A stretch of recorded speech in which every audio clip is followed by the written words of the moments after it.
ಇನ್ನು ಈಶ್ವರಪ್ಪನವರಿಗೆ ಬಸವರಾಜ ಬೊಮ್ಮಾಯಿ ಅವರು ಟಾಂಗ್ ಕೊಟ್ಟಿದ್ದಾರಂತೆ. ಹೇಗೆ, ಯಾವ ರೀತಿಯಾಗಿ?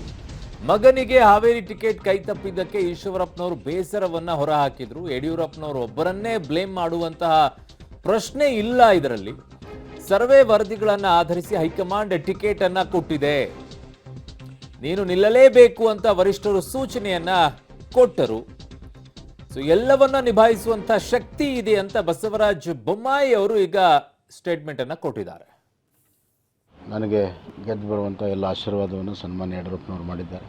ಪ್ರಚಾರಕ್ಕೆ ಕೂಡ ಬರ್ತೀನಿ ಅಂತ ಹೇಳಿದ್ದಾರೆ. ಇಲ್ಲ, ಯಡಿಯೂರಪ್ಪನವರು ಒಬ್ಬರನ್ನೇ ಬ್ಲೇಮ್ ಮಾಡೋ ಪ್ರಶ್ನೆ ಇಲ್ಲ. ಸಮಗ್ರವಾಗಿ ಕೇಂದ್ರದ ವರಿಷ್ಠರು ಎಲ್ಲ ವರದಿಗಳನ್ನು ತಗೊಂಡು ಅಲ್ಲಿರುವಂಥ ಪರಿಸ್ಥಿತಿಯನ್ನು ನೋಡಿ ನಿನ್ನ ಅನಿವಾರ್ಯ ಇದೆ, ನೀನು ನಿಲ್ಲೇಬೇಕು ಅನ್ನುವಂಥದ್ದನ್ನು ಹೇಳಿದರು. ಈವನ್ ಪಾರ್ಲಿಮೆಂಟ್ರಿ ಬೋರ್ಡಲ್ಲೂ ಕೂಡ ಅದು ಕ್ಲಿಯರ್ ಆಗಿರಲಿಲ್ಲ. ಅದಕ್ಕೆ ನಾನು ಸುಮ್ಮನೆ ಇದ್ದೆ. ಆದರೆ ಪ್ರಧಾನಮಂತ್ರಿಗಳ ಲೆವೆಲಲ್ಲಿ ಅಮಿತ್ ಶಾ ಅವರು, ನಡ್ಡಾ ಅವರು ಕೂತ್ಕೊಂಡು ತೀರ್ಮಾನ ಮಾಡಿದ ಮೇಲೆ ಅವತ್ತೇ ಹೇಳಿದರು ಅವರು,